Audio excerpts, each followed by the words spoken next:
vaxtınız xeyir, gününüz həmişə xoş olsun, əziz bizim Səda izləyiciləri. Bu isti yay günlərində xoş gördük sizləri. Efirdəsən, heç çıxmaq istəmirsən? Onda ya sən qal efirdə, ya da mən. Hələ durub baxır, elə bir müqəvvad. Müqəvva dedim, yadıma bu günlərdə Amerikada qeyd olunan bir bayram düşdü. Müqəvva qurmaq günü. Bəli. Bizim lağ mənasında istifadə etdiyimiz bu söz Amerikada xüsusi bir gün kimi təntənəli şəkildə qeyd olunur. Mövzunu araşdıran əməkdaşlarımız maraqlı faktları üzə çıxarıblar. Məlum olub ki, bu müqəvvalar yalnız Amerikada deyil, elə ölkəmizin ən ucqar rayonlarında da qurulur. Əsasən də əkin-biçin sahələrində. Gecələr insanı vahiməyə salan bu müqəvvaları qurmaqda məqsəd nədir? Bununla kimlər və yaxud nələri qorxutmağa çalışırıq? Bu barədə daha ətraflı Elvinin hazırladığı reportajdan biləcəyik.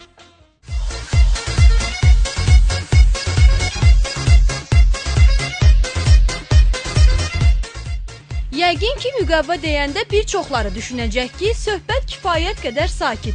Dindirəndə dinməyən, söz soruşanda lal dinməz üzünə baxan insanlardan danışacağıq. Amma belə deyil. Sən deməz zəmilərə, bostanlara, tarlalara və digər əkin sahələrinə zərər verən heyvan və quşları qorxutmaq məqsədi ilə köhnə paltarların içinə saman doldurub tikilən və insan şəklində bənzədilən oyuncaqlar elə müqəvvanın özüdür. Bu müqəvvalardan danışmağımız isə təbii ki, heç də təsadüfi deyil. Elə əməkdaşımız Ülviyyənin dediyi kimi müqəvva qurma günü Amerikada xüsusi təntənə ilə qeyd olunur.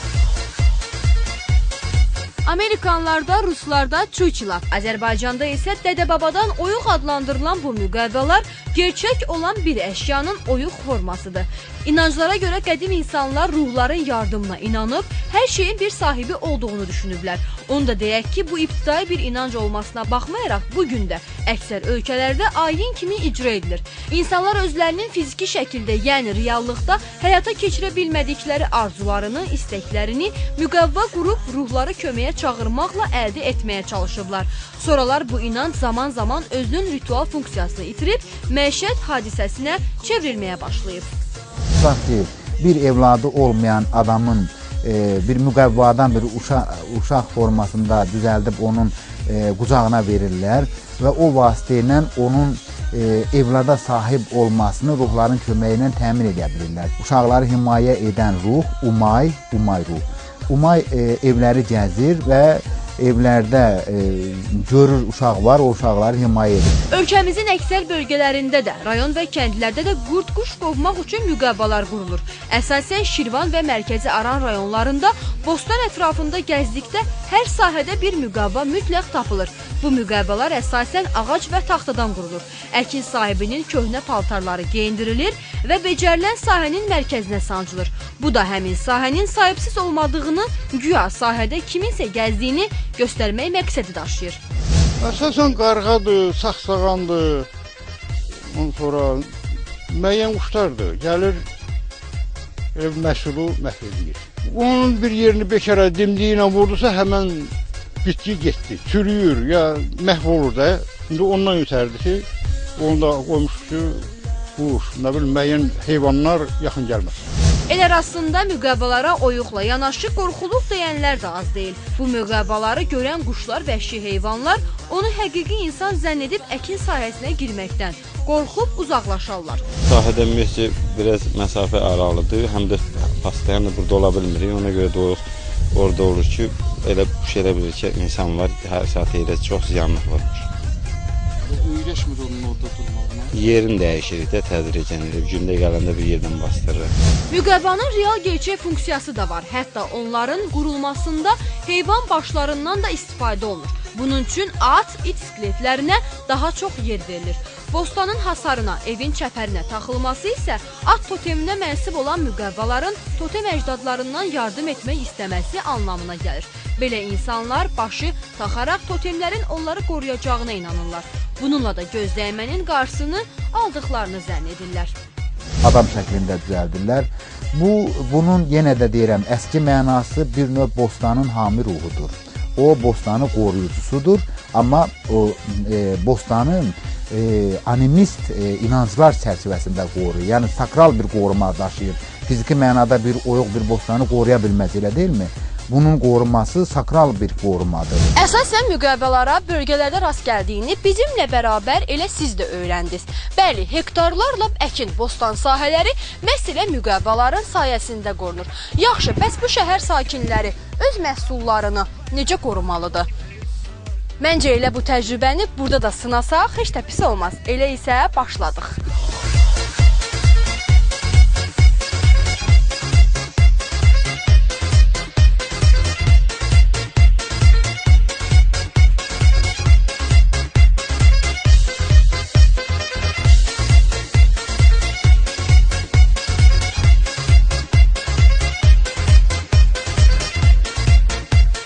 Biraz çətin olsa da, amma məncə pis alınmadı. Bəs sizcə necə? Türkan Mahmudova, Habil Aslanoğlu, İlqar Fərmanlı, Əfqan Pənahoğlu, Lider TV. İstirin də. Adamı bu qədər də öpmək olar. Nəfəsim kəsildi ki. Lap Moşunun sözü yadıma düşdü. Olmayan məni əcərgirləyir. Necə? Beynəlxalq öpüş günüdür. Vay vay, bu nə gündür belə? Mən də deyirəm ki, görəsən məni niyə bu qədər öpürlər? Qrim otağından studiyaya düşənəcən yalan olmasın azı bir 20 nəfər məni saxlayıb öpüb. İş yoldaşını, rəfiqəni başa düşmək olar. Day hər küçədən keçəni saxlayıb öpməzlər ki. Bəli, bəli, səhv eşitmədiniz. Bildiyimə görə xarici ölkələrdə öpüş günləri xüsusi qeyd olunur. Söhbət it-pişik öpməkdən getmir ha, insanlardan gedir. Tanıdı, tanımadı, hamı bir-birini qucaqlayıb öpür. Necə? Elvin də belə idi? Ola bilməz ha. İndi mənə məlumat verirlər ki, bəs əməkdaşımız Elvin də beynəlxalq öpüş günü şəhərə çıxıb və rastlaşdığı hər kəsi öpüşə qərq edib. Maraqlıdır, ölkəmiz üçün yad olan belə bir münasibətə qarşı reaksiya necə olub? Lap narahat oldum. Görəsən Elvin liderə sağ-salamat qayıda bilib, yoxsa yox?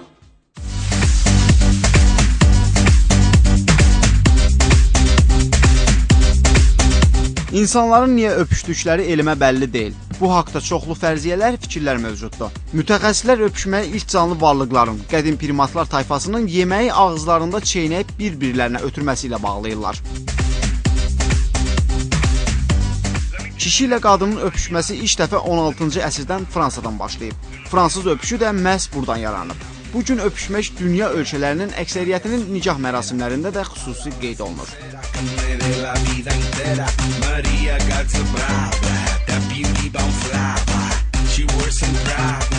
Lakin hər bir xalqın özünün öpüş mədəniyyəti var. Buna misal olaraq burunları və ya kirpikləri bir-birinə sürtməyi, hörmət əlaməti olaraq əldən, alından öpmək kimi adətləri göstərmək olar.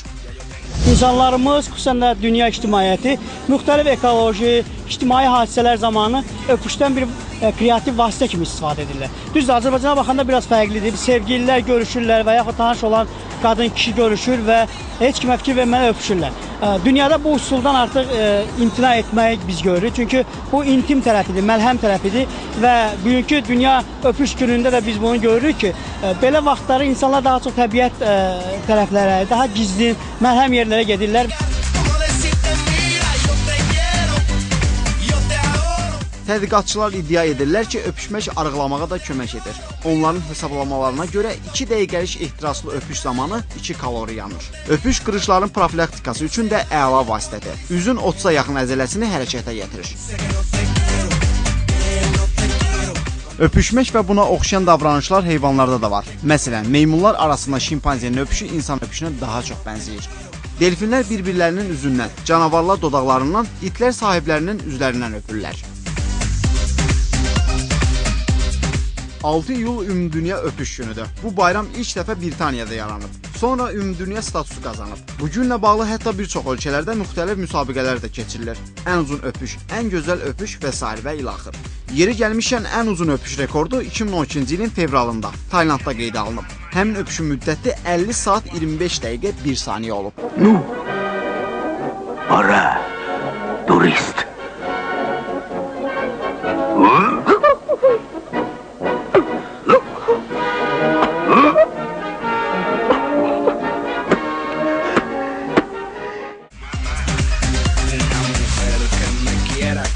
Öpüşmək üzrə rekord Amerikalı Wolframa məxsusdur. O 8 saat ərzində 8000 bir adamı öpməyə nail olub. Hər 1 saata 1000 nəfər. Pis nəticə deyil, halal olsun Wolframa. Görəsən bu eksperimenti mən də keçirsəm məndə alınar. bala, solo picará en la cama, comunícate a La Habana. Olar sizə bir dənə görüşüm. Teşekkür ederim. Bir dənə xahiş edirəm. 6 iyun beynəlxalq öpüş günüdür. Buna münasibət. Təbrik edirəm. Həmişə gülüşlər, öpüşlər qismət olsun xalqımıza.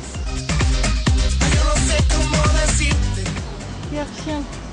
Sizdən tanımadım. 6 iyun beynəlxalq öpüş günüdür. Buna münasibətiz. Hə, nasıl? Öpüş günü. 6 iyul beynəlxalq öpüş günüdür. Buna münasibətiz. Normal. Həmin gün kimi öpmək istərdiniz? Övladımı. Ya mən buna xəbərim yox idi. Bilmirdiniz? Xeyr. Bu gün kimi öpmək istərdiniz? Heç kəs, amma bilmiş oldum informasiya kimi. Çox sağ olun.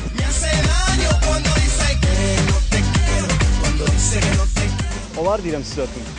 Mən öpəsiz. 6 iyul beynəlxalq öpüş günüdür. Buna münasibətiz? Beynəlxalq öpüş günü münasibətim, yəni yaxşı, əslində normal.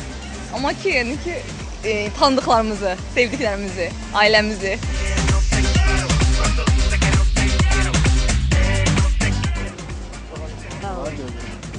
Altı yıl beynəlxalq öpüş günüdür. Buna münasibət. Xeyr. Çox pis. Niyə? Yad adamla niyə görüşək ki? Ümumiyyətlə, həmin günü kimi öpmək istərdiniz? Sevgilini öpə bilərsən. Həmin günü, həmin tarixdə kimi öpmək istərdiniz? Anamı. Ölkəmizdə bu kimi hallar bir növ milli mentalitetimizin pozulması kimi qarşılanır. Amerikalı alimlərin gəldiyi qənaətə görə bu təbii haldır və öpüşmək ömrü nə az nə çox, düz 5 il uzadır. Məmnunluq hissini, daxili sakitliyi artırır. Odur ki, xoşbəxtlik simvolu olan bu üsuldan siz də istifadə edin. Amma təbii ki, vaxtında və yerində. Elvin Güloğlanoğlu, Rəşad Vüqaroğlu, Lider TV. Kimisi avtomobili can rahatlığı, kimisi həyat yoldaşı, kimisi də ən yaxın dostu sirdaşı adlandırır və onun çölündən tutmuş içərisinə kimi bəziyib düzüyür.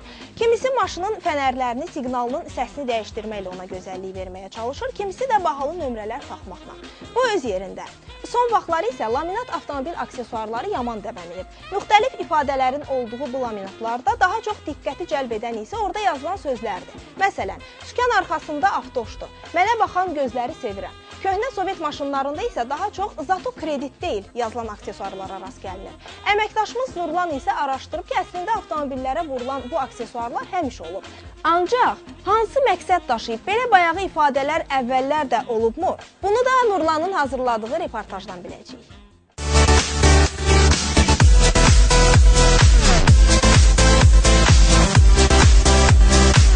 Fərqlənmək, fərqli olmaq hər insanın arzusudur.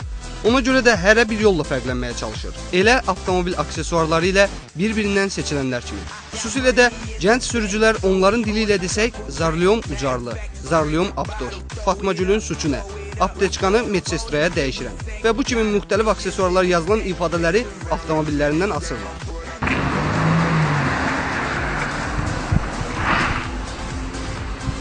Salam aleyküm. Aleyküm salam. Qardaş, avtomobilin üzərində yazmışsınız ki, təhlükəli sürərsə qaynanasına zəng vur. Amma nömrə yoxdur ki, biz zəng vuraq. Nömrəni necə tapa bilərik? Qardaş, elə maraq onda da istəyən özü axtarar tapar. Çalışarıq, tapaq. Bu avtomobilin sürücüsü isə özünü tankist hesab edir. Tankistdən get tank sür. Olmadı sefli traktor və ya ekskavator sür. Onda gərək mən də avtomobilimin üzərinə yazıb vuram ki, Zarlyom muxbir. Amma adama bir sual verərlər. Sənin muxbir və ya tankist olmağının başqaları üçün nə əhəmiyyəti var? Maraqlıdır. Hətta Oka avtomobilinin böyüyüb cip olacağına inananlar da var.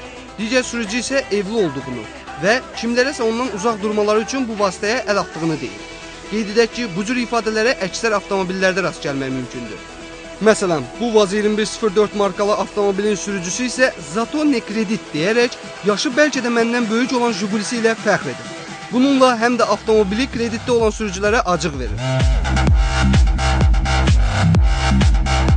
İstənilən ifadələr və yumoristik atmacaların satışı ilə məşğul olan mağazalar isə kifayət qədərdir. Satıcılar belə aksesuarların əsasən sifarişlə hazırlandığını deyirlər. Hətta burada əvvəlcədən hazırlanmış müxtəlif ifadəli aksesuarlara da rast gəlmək mümkündür. Cavanlar tələbatı var, yəni həm gülməli, yumor sözlər olduğuna görə Amma yaşlı nəsildən də tələbat var. Çünki 50-lik dərəcəsi olan insanlar da tələb eləyirlər. Çünki 50-lik znak olur orada. Yəni maşın arxasında və yaxud qabağında həm yapışqan kimi, həm də asılqan kimi materiallar olur. Bu avtomobilin sürücüsü isə deyəsən yaman davakardır. Əgər belə olmasaydı, gördüyünüz ifadə avtomobildən asılmazdı. Bu aksesuarlar sürücülərin xarakterindən və yumor hissindən də xəbər verir. Bu maraqlı faktlarla bağlı sürücülərin də fikirlərini öyrənmək yerinə düşər. Çox pis. Biri yazır Zarolyam Bakinka, biri yazır Zarolyam Yesdə. Deyirəm, boş şeylər də ona mırta yazırlar hamısı. Lazımsız bir şeylər də özlərini kimisə göstərmək, ya təqdim eləmək. O pis şeydir, yaxşı işdir. Yaraşmır bizim millətə.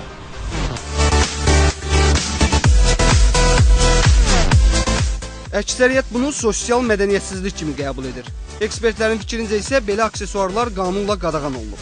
Yalnız müəyyən olunmuş işarələr vasitəsilə avtomobil sürücüsünün əlil və ya təcrübəsizliyini xatırladan işarələrə icazə verilir. Yol hərəkət qaydalarında deməli tanınma nişanları var. Cəmsi 13 ədəddir. Bunlar nədən ibarətdir? Avtoqatarın tanınma nişanıdır, əlillərindir. Sonra kör sürücülər var. Təlim maşınının tanınma nişanıdır. Sürücü həkim olarsa və s. Yəni 13 nişandır. Ondan əlavə heç bir avadanlıq və yaxud əlavə avadanlıq və yaxud elə reklam kimi avtomobillərə quraşdırılması qadağandır. Nə adlandırılmasından asılı olmayaraq bu aksesuarlardan maarifləndirmə məqsədi ilə istifadə etmək daha yaxşı olardı. Məsələn, avtomobildə uşaq olduğunu göstərən bu aksesuar kimi. Nurlan Vilayətoğlu, Turan Mustafayev, Rüfət Əliyev, Lider TV. İlin 11 ayını fasiləsiz işlədikdən sonra yay tətilinə çıxmağın doğrudan da yeri var. Kimisi təmiz su, hava üçün dağa qalxır dincəlir, kimisi də dağdan enib dəniz həvəsi ilə şəhərə gəlir. Bölgələri gəzib doyanlar isə il ərzində pul toplayıb xaricdə istirahət etməyə planlaşdırırlar. İmkan edə bilməyənlər elə Bakı kəndlərindəki bağ evləri ilə kifayətlənməli olurlar. Amma deyim ki, ən gözəl istirahəti kondisionerin altında uzanıb, televizorda futbol üzrə dünya çempionatını izləməkdə görənlər də var. Əməkdaşımız Leyla da istirahəti harda və necə keçirmək daha yaxşı olardı sualına cavab axtarışı ilə düşüb şəhərin canına. Hər kəsin fikrini öyrənmək üçün küçədə bacada adam qoymayıb. Mənim üçün isə Leylanın özünün harda dincələcəyi maraqlıdır. Leyla, bir həftədən sonra sən də istirahətə çıxırsan. Əgər sir deyilsə səfərin haradır?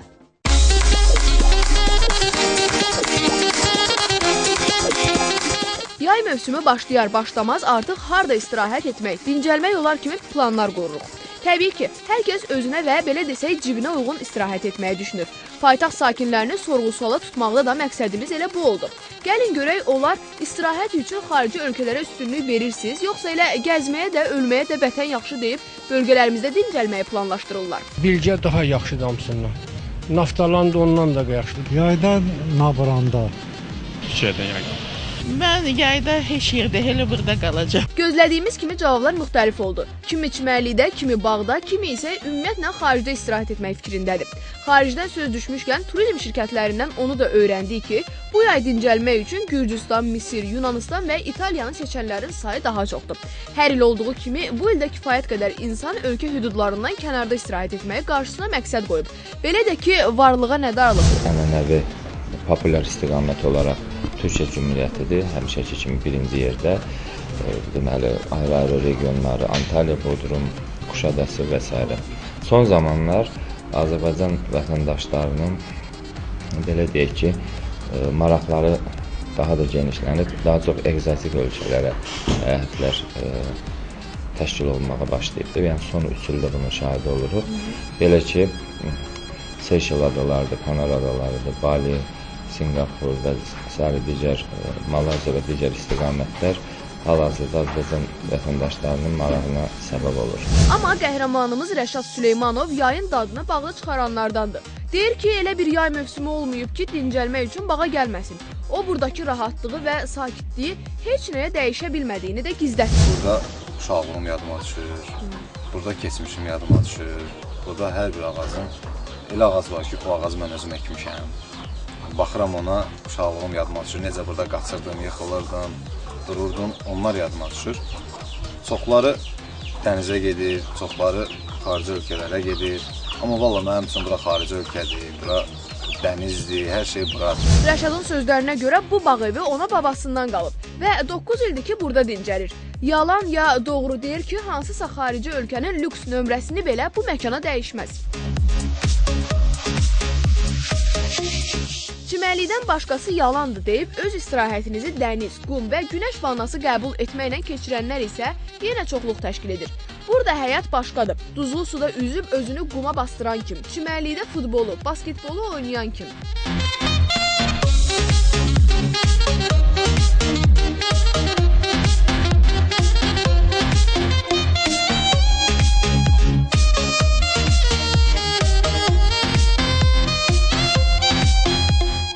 Ülviyə, o ki qaldı sənin sonuncu sualı. Onu deyim ki, mən elə burada, dənizdə günəş şüaları altında öz istirahətimi keçirməyi planlaşdırıram.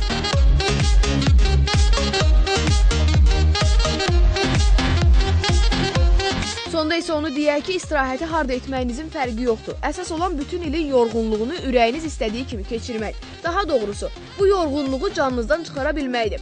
Təbii ki, bu da öz növbəsində yeni iş ilinə bol enerji və müsbət əhval-ruhiyyə ilə başlamaq deməkdir. Leyla Abbasova, Turab Məmmədov, Əfqan Pənahoğlu, Lider TV.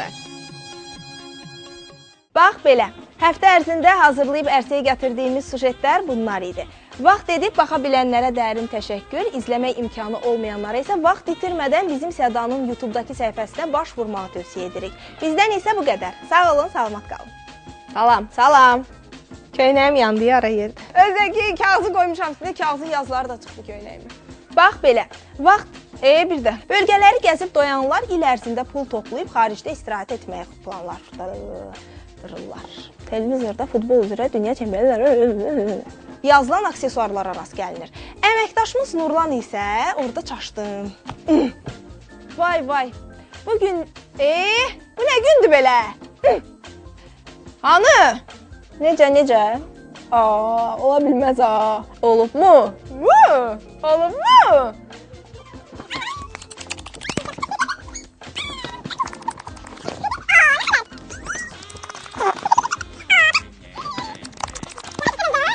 Yalandan öpüm də, üzümü palçıq elədiniz.